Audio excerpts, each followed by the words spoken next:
शुभकामनाएं। और आइए आज कहानी कुर्सी की शुरुआत करते हैं। जो कुर्सी की कहानी चल रही है, खेल चल रहा है बिहार में, उसको लेकर के। जब से नीतीश कुमार ने अपने राष्ट्रीय अध्यक्ष लल्लन सिंह का इस्तीफा लिया, खुद पार्टी के अध्यक्ष बन गए, तब से आप देख रहे होंगे कि सुर्खियों में उनका नाम हट ही नहीं रहा है। और चर्चा इस बात की चल रही है कि नीतीश कुमार की कुर्सी डोल रही है क्या, नीतीश कुमार की कुर्सी खतरे में है क्या बिहार में सरकार गिर सकती है, क्या लालू यादव कोई खेल कर सकते हैं और नीतीश कुमार को हटा करके तेजस्वी यादव को मुख्यमंत्री बना सकते हैं। इन सब बातों की चर्चाएं तो उससे पहले ही शुरू हो गई थी जब नीतीश कुमार ने लल्लन सिंह को अध्यक्ष पद से हटाया।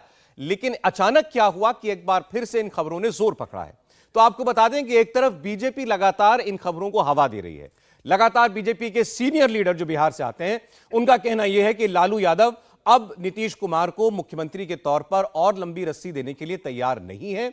वो चाहते हैं कि नीतीश कुमार जल्द से जल्द कुर्सी खाली करें ताकि उनके बेटे की ताजपोशी हो सके।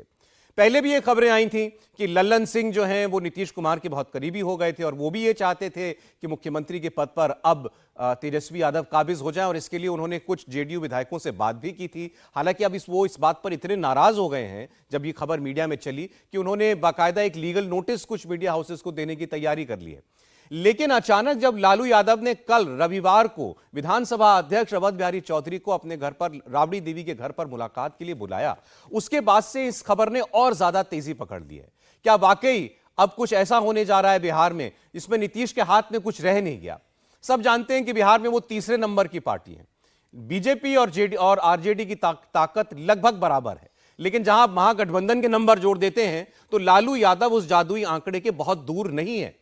243 लोगों की विधायकों की विधानसभा है, 122 विधायक चाहिए सरकार बनाने के लिए, और माना जा रहा है कि लालू यादव के पास अपने सहयोगी दलों के साथ मिला लें तो इससे 10-12 नंबर ही कम है, वरना वो बगैर नीतीश कुमार के भी सरकार बनाने की कोशिश कर सकते हैं। अब ये सब कुछ कयासबाजी है या इस पर बिहार में कुछ काम चल भी रहा है? तो पहले आपको हम सुनाते हैं कि बीजेपी की तरफ से किस किस्म से नीतीश कुमार पर हमला बोला जा रहा है और कहा जा रहा है कि लालू यादव अब किसी भी वक्त नीतीश कुमार की कुर्सी गिराने वाले हैं। आरजेडी खास तौर पर नीतीश कुमार के बिहाफ पर कैसे सफाई पेश कर रही है, देखिए।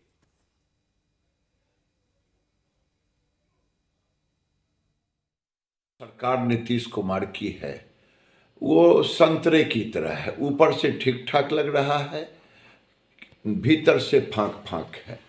नीतीश कुमार जी एक बार तो लल्लन सिंह को हटा करके अपनी लुटिया बचा लिया पार्टी की, लेकिन लालू यादव के चक्रव्यूह में पूरे तरह से फंस चुके हैं। लालू यादव जी उनके विधायकों को अपने संपर्क में ही नहीं बल्कि किसी भी दिन उनकी सरकार गिर सकती है और तेजस्वी यादव मुख्यमंत्री हो सकते हैं। इसको कोई नहीं टाल सकता। कभी गिरिराज सिंह जी ने कुछ कह दिया, कभी सुशील मोदी जी ने कुछ कह दिया, उसी को प्रमाण मान करके वो आगे बढ़ पाते हैं। टोटल पटाक्षेप है, किसी भी चीज़ पर कोई भी स्पेकुलेशन बेमानी है। ये मैंने फिर से दोहराता हूँ, खुद नीतीश जी, निवर्तमान लल्लन सिंह जी और तेजस्वी जी ने परसों साफ करके कह दिया है। ये भविष्यवाणी कर दी थी कि लल्लन सिंह हटाए जाएंगे। देखिए, लल्लन सिंह ने जदयू के करीब 12-13 विधायकों को तोड़ दिया था और लालू के साथ मिलकर तेजस्वी यादव को मुख्यमंत्री बनाने की पूरी तैयारी थी, और उसकी भनक लग गई नीतीश कुमार को, और नीतीश कुमार ने उनके इस प्रयास को प्रीएम्प्ट कर दिया और समय के पूर्व लल्लन सिंह को हटा दिया। देखिए, लल्लन सिंह का हटना ये खेल की शुरुआत है, ये खेल का पटाक्षेप नहीं है। अभी बहुत कुछ होना बाकी है, थोड़ा इंतजार कीजिए।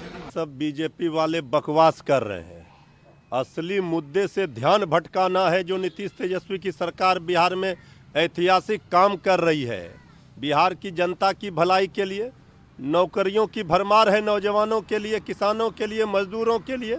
तो पेट में बीजेपी का दर्द हो रहा है। बीजेपी जेडीयू की और महागठबंधन सरकार की चिंता ना करे। खरमास के बाद बीजेपी पहले अपना पार्टी संगठन बचा ले विधायकों को, सांसदों को, यही बहुत बड़ी बात होगी। नहीं तो बीजेपी के अंदर भारी टूट होने वाली है। कितने विधायक और सांसद संपर्क में है ये पता चल जाएगा। तो जितनी कवायद आपने देखा नेताओं के बयानों में सुनाई दे रही है, क्या वैसे ही जमीन पर कुछ हो भी रहा है? कहानी कुर्सी की में आपको अंदर की खबर बताएंगे। हमारे पॉलिटिकल एडिटर देवेंद्र पराशर हमारे साथ हैं। देवेंद्र, आपका स्वागत है। साथ ही कहानी कुर्सी के हमारे तीनों मेहमान, हर्षवर्धन त्रिपाठी जी, स्वागत हर्षवर्धन जी आपका। राहुल महाजन जी, राहुल जी बहुत स्वागत आपका भी। समीर चौगांवकर साहब हमारे साथ हैं। समीर जी स्वागत। आप सबको नववर्ष की शुभकामनाएं। और नया साल बिहार में किसके लिए अच्छा होने जा रहा है और किसके लिए मुश्किल भरा, ये जरा देवेंद्र एक मिनट बता दें, हो क्या रहा है? हलचलें सौरभ बहुत ज़्यादा हैं और जिस प्रकार के बयानबाजी आप देख रहे हैं, चाहे सत्ता पक्ष या विपक्ष की तरफ से, उससे इतर जाकर अगर आप देखें तो एक्चुअल ग्राउंड पे, पॉलिटिकल ग्राउंड पे बिहार में जो हैपनिंग है वो बहुत तेज़ी से उसमें आप देख सकते हैं कंपन हो रहा है। किस करवट बैठेगा अभी ये पक्के तौर पे नहीं कहा जा सकता, लेकिन इतना ज़रूर है कि जिस तरह की बयानबाजियों में ऑल इज़ वेल कही जा रही है बातें, ऐसा है नहीं।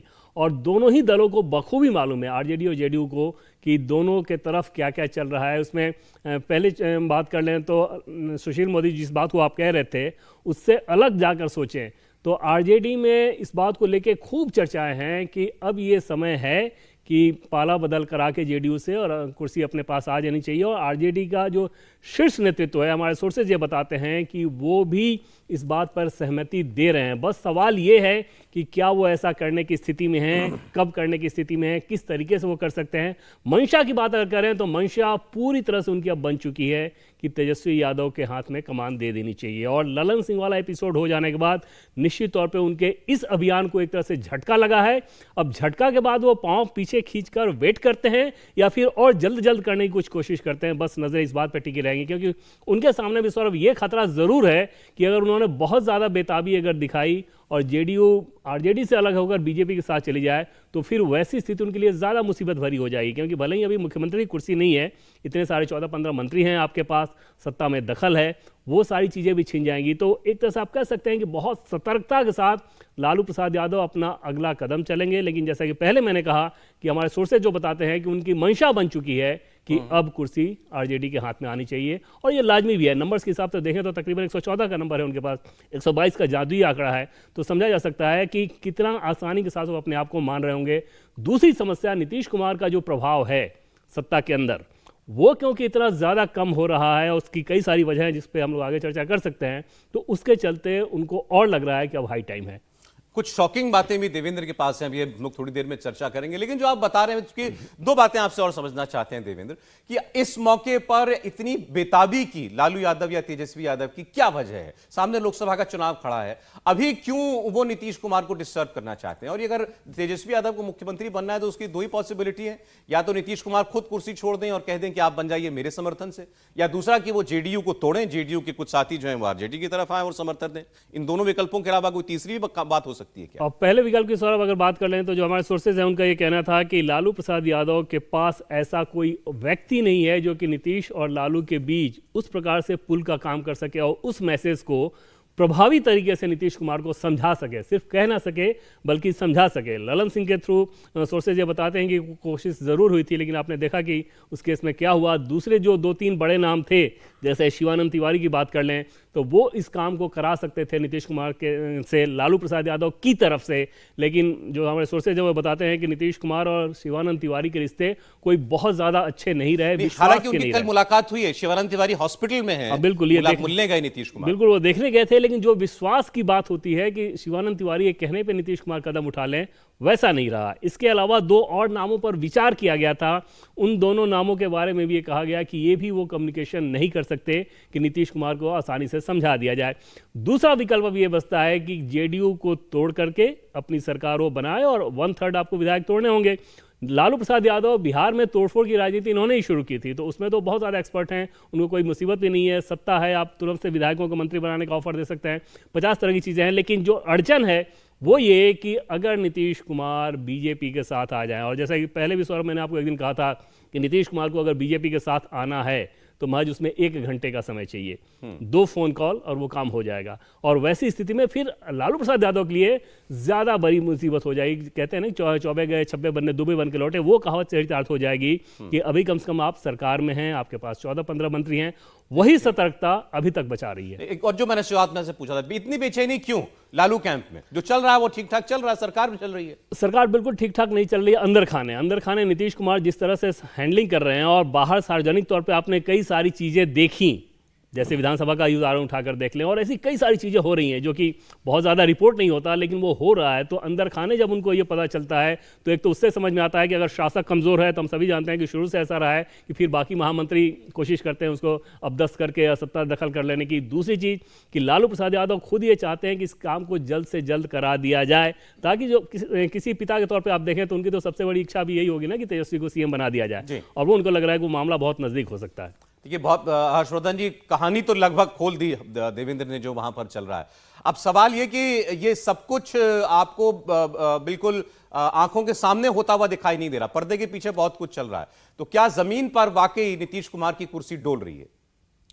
नहीं, नीतीश कुमार की दरअसल कोई राजनीतिक जमीन नहीं बची है, तो कुर्सी डोलेगी। जमीन एक बराबर रहती है तभी वो स्थिर रह पाती है, और नीतीश कुमार की राजनीतिक जमीन वो पूरी तरह से गड़बड़ हो चुकी है। अब यहाँ जो सबसे बड़ा संकट है, अभी जो देवेंद्र कह रहे हैं कि कोई मीडिएटर मिले, संकट समझिए बिहार की राजनीति में लालू और नीतीश को दूसरा कोई मध्यस्थ बना नहीं सकता है। उनके बीच के झगड़े और प्रेम, उसका सबसे बड़ा एक कहें कि दोनों एक साथ तैयार हो जाएं, और पिछले 3 महीने में लालू प्रसाद यादव और नीतीश कुमार के बीच में जो दूरी बढ़ी है वो बड़ी अप्रत्याशित है, कोई वजह नहीं थी उसकी। लेकिन कहा यह जाता है कि नीतीश कुमार और उनके जो साथ के लोग हैं उनको ये लगता है कि भाई हम ज्यादा सम्मान की स्थिति में थे, और जो सबसे बड़ी चीज थी नीतीश जी की जो एक महत्वाकांक्षा थी कि इस विपक्षी गठजोड़ के वो संयोजक बनते, उसमें लालू जी ने मदद करने को छोड़िए अड़ंगा लगाया है। वो लोग बहुत साफ साफ कहते हैं कि अगर लालू जी चाहते तो लालू प्रसाद यादव एकमात्र नेता है, और चूंकि सबको पता है कि यह फैसला तय होगा तो ये कोई राहुल गांधी या मल्लिकार्जुन खड़गे से नहीं तय होगा। ये फैसला लेने वाली सिर्फ एक नेत्री है, एक महिला है, उनका नाम है सोनिया गांधी। और सोनिया गांधी को अगर कोई समझा सकता है आज की तारीख में तो लालू प्रसाद यादव हैं, क्योंकि सोनिया जी को भी लगता है कि लालू प्रसाद यादव हर हाल में भारतीय जनता पार्टी से लड़ते हैं, नरेंद्र मोदी से लड़ते हैं, और कांग्रेस के साथ चाहे वो जो स्थिति हो, यहां तक कि राहुल गांधी ने वो अध्यादेश फाड़ दिया था, उसके बाद भी लालू प्रसाद यादव कांग्रेस के साथ खड़े रहे। नंबर 1। दूसरी जो महत्वपूर्ण बात है, जिसको मैं ज्यादा महत्वपूर्ण समझता हूं और जिसका इशारा अभी देवेंद्र कर रहे हैं, दरअसल भारतीय जनता पार्टी की तरफ जाना यह नीतीश कुमार की इच्छा कतई नहीं, और भारतीय जनता पार्टी भी नीतीश कुमार को अब नहीं लेना चाहती है। एकदम बहुत स्पष्ट है, इसमें कोई भ्रम की अवस्था नहीं। और यह सिर्फ ऐसा नहीं कि किसी एक नेता ने तय किया है, पूरा जो जिसको हम कहते हैं ना कि टॉप लीडरशिप के अलावा जिसको हम संगठन कहते हैं, चाहे आप सरकार कह लें, संघ कह लें, संगठन कह लें, उन सबको यह लगता है कि हमारे लिए इससे उर्वर जमीन नहीं हो सकती जी। लेकिन उनके मन में एक बात जरूर है कि ऐसा नहीं होना चाहिए कि लालू प्रसाद यादव कोई तोड़फोड़ करते हैं और उसमें जो विधायक जनता दल यूनाइटेड के वो भारतीय जनता पार्टी के पक्ष के हैं, वो पहले से भाजपा के साथ रहे, तो वो अगर ये चाहें तो उनको हम कोई रास्ता न दे पाए, उनको हैंड होल्डिंग न कर पाए, ये स्थिति नहीं बननी चाहिए। इसीलिए अलग अलग तरीके का आप बयान देखेंगे तो बड़ी स्पष्टता से आते हैं, और अगर आप सुशील मोदी का बयान देख लें तो बहुत आसानी से समझ में आता है कि पर्दे के पीछे क्या कुछ चल रहा है, और यह बात लालू यादव को पता है। शायद यही वजह है कि निर्णय लेने में उनको समझ में नहीं आ रहा है कि कौन सा वाला काम करे, वरना विधायक तोड़ना इस वक्त जनता दल यूनाइटेड इतनी वल्नरेबल है कि कोई भी कोशिश करेगा। यहां तो दोनों बड़े खिलाड़ी हैं, चाहे आप अमित शाह की बात कर लें या लालू प्रसाद यादव की बात कर लें। अब मैं दोबारा वो बात कहूंगा तो फिर ललन बाबू जो है वो तो आजकल लीगल नोटिस भेज रहे हैं। भाई कहानी वहीं से तो शुरू हुई थी ना। अच्छा, तो इस पे दर्जनभर विधायक वो लेकर के जाना चाहते हैं लालू यादव के पास, उस पर उन्होंने कहा कि ऐसा कुछ नहीं है। इस पर तो मैं एक टिप्पणी जरूर कहूंगा, ललन बाबू नोटिस किसको भेजेंगे? अपने को एक आध नोटिस भेजेंगे क्या? क्यों नहीं रुकवा लिए इस्तीफा अपना? कुर्सी से तो निपटा दिए गए ना।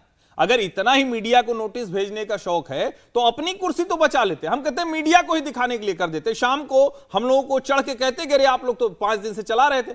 जो जो मीडिया ने कहा वो अक्षरशः सत्य हुआ। जहां तक रही विधायक ले जाने की बात, तो ये तो कयास होता है, तो जाने कितनी बार कितने लोग जाते हैं। जब नीतीश जी यहां सरकार बना के और अचानक उनको मन कर गया, गाड़ी उठाए और राजभवन की तरफ चल पड़े लालू जी को लेके, कौन जानता था कि तेजस्वी के साथ वो सरकार बनाने जा रहे हैं? तो ये तो कयास है, लेकिन बात मीडिया की ही सच हुई है। तो पहला नोटिस तो ललन जी को सर्व करना चाहिए। अब कल खबर ये आ गई कि लालू यादव ने स्पीकर को बुला लिया, उनसे बातचीत के लिए, उनको घर पर बुलाया। स्पीकर ये कह रहे हैं कि मैं तो नए साल की शुभकामनाएं देने के लिए गया था केवल। अब इतना भी सब लोग जो है कोई कंचे नहीं खेलते ना कि कुछ ना पता चले क्या हो रहा है। राहुल जी, देखिए, राजनीति में कुछ भी पॉसिबल है, ये तो बात हम पहले से मानते हैं कि राजनीति में कोई भी किसी के साथ जा सकता है। लेकिन देखिए, अगर नीतीश मजबूरी में बीजेपी के साथ गए तो मुख्यमंत्री पद तो वैसे भी जाएगा, क्योंकि मजबूरी में कोई बीजेपी उनको मुख्यमंत्री नहीं बनाने जा रही है। तो ऐसे में क्या आरजेडी जो है वो ये तोड़फोड़ करेगी, क्या वो जेडीयू को तोड़ेगी, और ऐसे में क्या कांग्रेस जो है वो क्या राष्ट्रीय चुनावों की तरफ या लोकसभा चुनावों की तरफ नहीं देख रही होगी? क्या उसके लिए ये फायदेमंद है कि आरजेडी जो है वो जेडीयू में तोड़ करके वहां पे विधानसभा में चाहे अपनी सरकार बना ले और तेजस्वी को मुख्यमंत्री बना ले, लेकिन लोकसभा में उसके बाद क्या होगा?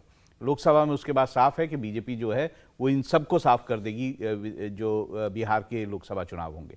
तो ऐसे में मुझे लगता है आरजेडी के लिए भी अगर वो सोच भी रही होगी तो उसके लिए ये कैलकुलेशंस करना ज़रूरी है, और कांग्रेस के लिए भी कैलकुलेशंस करना ज़रूरी होगा कि क्या वो ऐसी तोड़ या ऐसी टूट को समर्थन देगी। क्योंकि ये बिल्कुल साफ है कि अगर आरजेडी जो है वो वामपंथी दल और जो है जो बाकी अलग अलग दल हैं, कांग्रेस है और इंडिपेंडेंट है, इन सब के साथ बनाती है, इनको साथ ले लेती है, तो उसका एक नंबर 114 के आसपास, जैसे कह रहे थे देवेंद्र, तो वो 114 के आसपास पहुंच जाएगा। और उसके बाद अगर वो जेडीयू में टूट होती है तो आराम से सरकार बन जाएगी। लेकिन क्या ये लोकसभा चुनावों को देखते हुए संभव है या करना चाहिए, ये भी तो दलों के बीच में बातचीत हो रही होगी। और ऐसे में नीतीश जो हैं उनके लिए तो दोनों तरफ से प्रॉब्लम है। अगर वो ऐसे में बीजेपी की तरफ जो है उन्होंने रुख किया तो वहां पे भी उनको मुख्यमंत्री पद नहीं मिलने जा रहा। नहीं, एक चीज की जो मैंने बार बार पूछा भी कि भाई लालू यादव ऐसा क्यों करना चाहेंगे, एक ही वजह जो बड़ी वजह समझ में आती है कि नीतीश कुमार ये मन बना रहे हो कि भाई मैं दूसरी तरफ जा सकता हूं क्या। तो आप ही लोग ने बताया कि ऐसी कोई संभावना फिलहाल दिखाई नहीं देती, या लालू या नीतीश कुमार का कोई मन ऐसा हो, ऐसा दिखाई नहीं देता। बीजेपी भी ऐसा नहीं है कि वो सार्वजनिक तौर पर तो कम से कम यही कह रही है कि हमारे दरवाजे नीतीश कुमार के लिए बंद हैं। तो फिर अचानक ये क्यों? दूसरी तरफ ये भी बातें हो रही हैं कि उनको इंडिया अलायंस का संयोजक बनाया जा सकता है। समीर जी, तो इंडिया अलायंस के संयोजक भी बनेंगे, वहां इतनी दूरी भी हो गई है कि सरकार साथ में नहीं चला पा रहे हैं। देखिए, नीतीश कुमार की सबसे बड़ी मुश्किल अभी ये होगी कि भारतीय जनता पार्टी के पास जाना उनके लिए बहुत मुश्किल हो गया है। पिछले महीने भारतीय जनता पार्टी के संगठन महामंत्री बीएल संतोष ने संघ के बिहार के पदाधिकारियों के साथ बैठक की थी, तो उसमें संघ ने उन्हें फीडबैक दिया है कि बिहार के अंदर हमें नीतीश की जरूरत नहीं 2024 के लोकसभा के लिए, और जमीनी स्तर पर हम खुद अपनी दम पर नीतीश और लालू को पटकनी दे सकते हैं। और उस आधार पर भारतीय जनता पार्टी ये तय मान के चल रही है कि 2024 का चुनाव उन्हें नीतीश और लालू के खिलाफ लड़ना। और भारतीय जनता पार्टी भी बहुत ज्यादा उसको लेकर उत्साहित नहीं है कि नीतीश किसी भी तरह से 2024 के पहले आ जाए।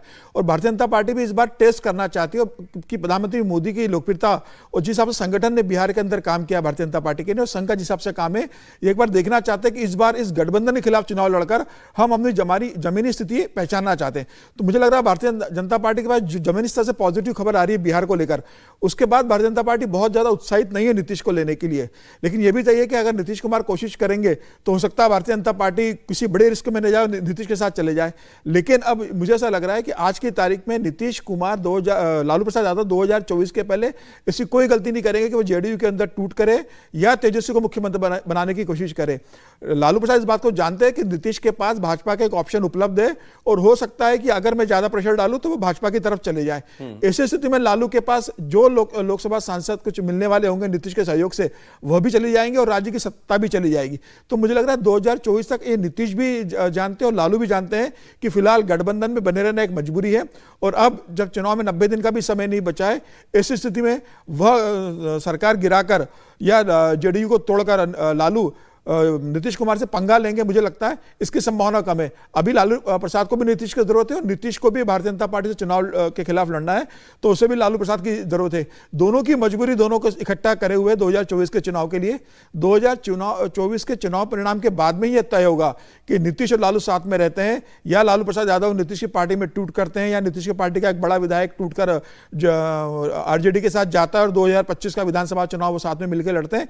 ये सब 2024 के परिणामों के बाद होगा कि केंद्र में भारतीय जनता पार्टी कितनी बहुमत से सरकार बनाती है, विपक्ष किस स्थिति में रहता है, और खासतौर से बिहार में जो सीटें हैं 40, वहां पर आरजेडी और जेडीयू और कांग्रेस का जो गठबंधन है वो कैसा प्रदर्शन करता है और भारतीय जनता पार्टी कितनी सीटें जीतती है, उसके हिसाब से ही उसके बाद यह तय बिहार की प्रदेश की राजनीति की रणनीति तय होगी। लोकसभा चुनाव से पहले नहीं। देवेंद्र क्या कहेंगे? और सर, पहली बात तो एक अपडेट उसमें और समझ लीजिए कि बिहार बीजेपी प्रदेश अध्यक्ष सम्राट चौधरी, जैसे ये घटना शुरू हुई थी तो एक चार्टर प्लेन भेजा गया और पटना से उनको दिल्ली बुलाया गया था। इसके अलावा इस बारे में और ज़्यादा इन्फॉर्मेशन साझा नहीं किया जा सकता, और उससे ये समझ लीजिए कि बीजेपी की रणनीति क्या है। दूसरी चीज़ कि जब ललन सिंह को हटाया गया तो सम्राट चौधरी उसके पहले दिल्ली से जा चुके थे पटना, और सम्राट चौधरी का अगर आप बयान देखेंगे तो आपको समझ में आएगा कि कितना कॉशस बयान है। कहीं भी नीतीश कुमार के खिलाफ कुछ भी तीखी टिप्पणी नहीं, जबकि हमेशा से वो नीतीश कुमार पे बहुत हमलावर रहते हैं। तीसरी चीज़ कि ये बहुत आसानी से समझ में आने वाली बात है कि अगर नीतीश कुमार बीजेपी में आना चाहें तो बीजेपी को घाटा क्या है। राजनीति ईगो पे नहीं चलती कि अरे एक बार अलग हो गए तो दोबारा आप हमारे साथ नहीं आ सकते। पिछली बार आपने देखा ना, और नीतीश कुमार को अगर बीजेपी में सौरभ आना है तो जितने लोगों के आप बयान देखते हैं या जितनी चर्चाएं देखते हैं, जितनी से बात होती है, इन सब का कोई मतलब नहीं है। मैं फिर कह रहा हूं कि सिर्फ 2 फोन कॉल और नीतीश कुमार के लिए रास्ता खुल जाएगा। उसका पहला बड़ा फायदा बीजेपी को यह होगा कि जो अपोजिशन का इतना बड़ा कैनवास खड़ा किया गया है, नीतीश कुमार उसके धुरी रहे थे, एक बार में ही आप समझ सकते हैं कि लोकसभा चुनाव 2024 फिर किधर चला जाएगा और अपोजिशन का मोराल कितना डाउन हो जाएगा। तो ऐसे विन विन सिचुएशन में नीतीश कुमार अगर आना चाहें तो बीजेपी क्यों मना करेगी। बीजेपी को घाटा क्या है उसमें। इतना ज़रूर है कि बीजेपी की तरफ से तोड़फोड़ की कोई कोशिश नहीं की जा रही है, लेकिन नीतीश कुमार का जो अभी का सिस्टम है ललन सिंह के हटने के बाद, उसमें जितने भी नेता हैं जो कि प्रभावी हैं, उन सब के बीजेपी के नेताओं के साथ ऑलरेडी बहुत सहज रिश्ते हैं, बहुत नेचुरल रिश्ते हैं। वो लोग आरजेडी के साथ ज़्यादा कंफर्टेबल नहीं मानते अपने आप को, उनको ये दिक्कत रहती है। रह गई बात लालू प्रसाद यादव की, तो जैसा कि पहले मैंने आपको कहा था कि लालू प्रसाद यादव का पहला विकल्प यही था कि कोई समझाने वाला हो। उसमें 3 नामों पर विचार भी किया गया था, जिनमें से एक नाम शिवानंद तिवारी जी का मैंने आपको बताया।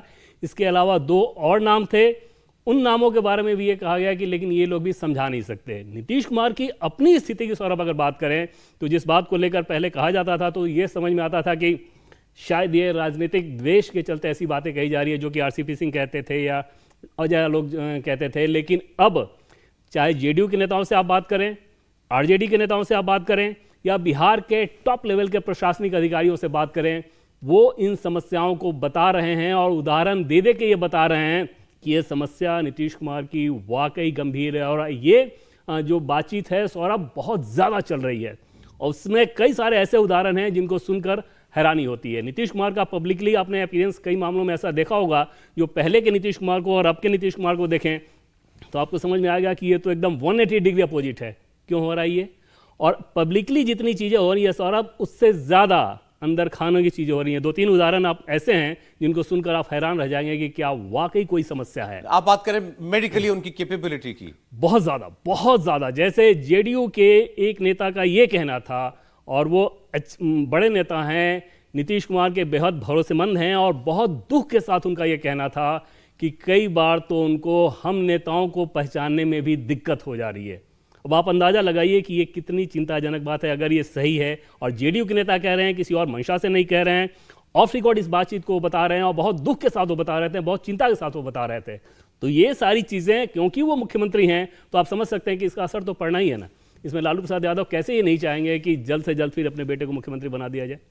नहीं तो इसमें तो फिर लालू को ये भी डर हो सकता है, अगर ये बात सही है तो, कि भाई किसी की ऐसी अवस्था का कोई दूसरा भी तो फायदा उठा सकता है, आपका पॉलिटिकल राइवल। बिल्कुल, बहुत ज्यादा चिंता। और अब जो जेडीयू में जो कमांडिंग पोजीशन में रहेंगे नीतीश कुमार के साथ, जो उनके भरोसेमंद लोग हैं, वो सब वैसे हैं जो कि आरजेडी के साथ रिश्ते को बहुत अच्छा नहीं मानते। और कहा यह जाता है कि इन नेताओं की चिंता यही थी कि क्योंकि ललन सिंह के आरजेडी के साथ इक्वेशन बहुत अच्छे हैं और ऐसे में कुछ अचानक से कराना हो तो ललन सिंह बहुत आसानी के साथ कर देंगे और नीतीश कुमार जी को हवा भी नहीं लगेगा।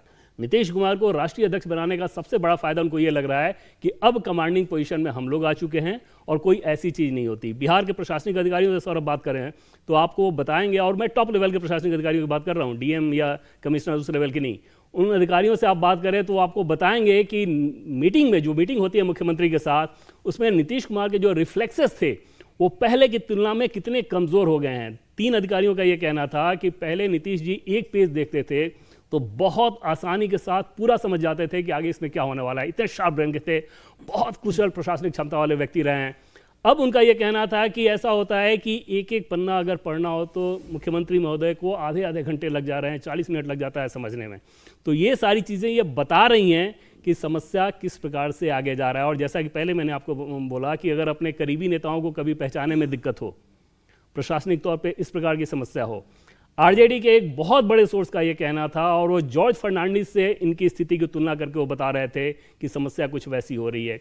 तो ये सारी चीज़ें बता रही हैं कि कम से कम इन सब चीज़ों को देखते हुए समझ में आ रहा है कि कुछ समस्या है और उस समस्या का राजनीतिक असर ना पड़े, ये कैसे संभव है। चलिए, ये तो खैर बहुत ही गंभीर बात है जो देवेंद्र बता रहे हैं, और वो रिपोर्ट अगर इस चीज को कर रहे हैं, इतने टॉप लेवल के लोगों से उनकी बातचीत हुई उसके बाद, तो मतलब समस्या तो कहीं ना कहीं बहुत गंभीर है। और शायद यही बेचैनी लालू यादव की भी है, और शायद इसी में कहीं ना कहीं बिहार में सत्ता जो है इधर से उधर हाथ बदल सकती है, इस बात की गुंजाइश बनी हुई है लगातार। एक ब्रेक के लिए हमें रुकना पड़ेगा, आप देखते रहिए कहानी कुर्सी की। अभी हमने बिहार की बात की है, राष्ट्रीय राजनीति की कुछ और खबरें हमारे पास हैं।